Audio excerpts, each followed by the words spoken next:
વિદેશ જવાનું કોઈ પણ પરિવાર શું કામ પસંદ કરે? કે એમને વધારે ત્યાં ઉચ્ચ અભ્યાસ મળે, અથવા તો કોઈ સારી નોકરી મળી ગઈ હોય તો આખો પરિવાર ત્યાં શિફ્ટ થઈ જાય. પછી આપણને વારંવાર એવા સમાચાર મળે કે વિદેશમાં જે આપણા ભારતીય નાગરિકો રહે છે તેમની હત્યાઓ કરી દેવામાં આવે, તો એ ખૂબ ગંભીર મુદ્દો બની જાય. થોડા જ દિવસોની અંદર ગુજરાતની 2 દીકરીઓને ગુમાવવાનો વારો આવ્યો છે અમેરિકામાં અને કેનેડામાં. વિગતે ચર્ચા કરીએ આજના વિડીયોમાં. નમસ્કાર, આપની સાથે હું આકાંક્ષા. તમે જોઈ રહ્યા છો ઓવર રાજકોટ. હું જેની વાત કરી રહી છું એ ઘટના બની છે અમેરિકામાં અને કેનેડામાં, જેમાં અમેરિકામાં મહેસાણાના વિજાપુરની મેઘના પટેલની ગોળી મારીને હત્યા કરી દેવામાં આવી, જ્યારે કેનેડાના નાયગ્રામાં આણંદના બોરસદની 22 વર્ષીય વિધિ મેઘાની ચપ્પુના નિર્મમ હત્યા કરી દેવામાં આવી. ઉપરાઉપરી આ જે 2 ઘટનાઓ સામે આવી છે તેનાથી વિદેશમાં ભારતીયોની સલામતીને લઈને ગંભીર પ્રશ્નો ઊભા થયા છે.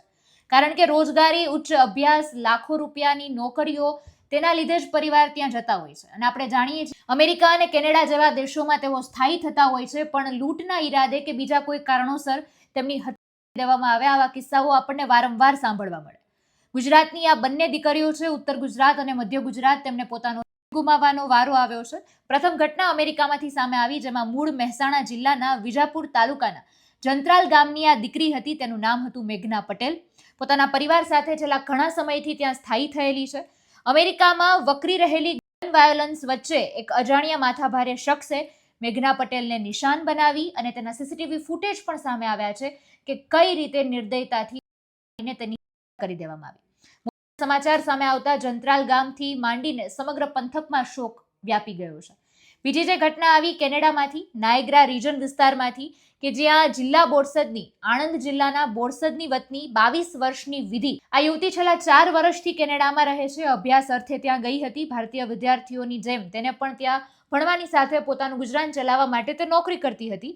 15 મેના રોજ અમેરિકાની સરહદ નજીક આવેલા વિસ્તારમાં કોઈ અજ્ઞાત કારણોસર વિધિ પર ચપ્પુ વડે હુમલો કરવામાં આવ્યો અને ગંભીર રીતે ઘાયલ થયેલી વિધિએ પોતાનો દમ આપી દીધો.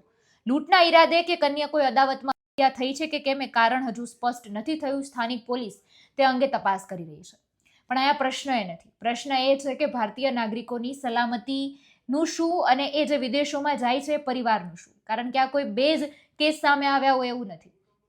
થોડા દિવસો પહેલાની વાત કરીએ, ફૂટબોલ રમવામાં આવ્યું ભારતીય યુવકની હત્યા કરીને. અને આ કોઈ એક નથી, આવી તો કેટલી ઘટનાઓ સામે આવી, કેટલાય સીસીટીવી ફૂટેજ સામે આવ્યા. પણ તેમ છતાં આ દિશામાં પગલાં લેવાની શરૂઆત ક્યારે થશે એ પણ સૌથી મોટો મુદ્દો છે.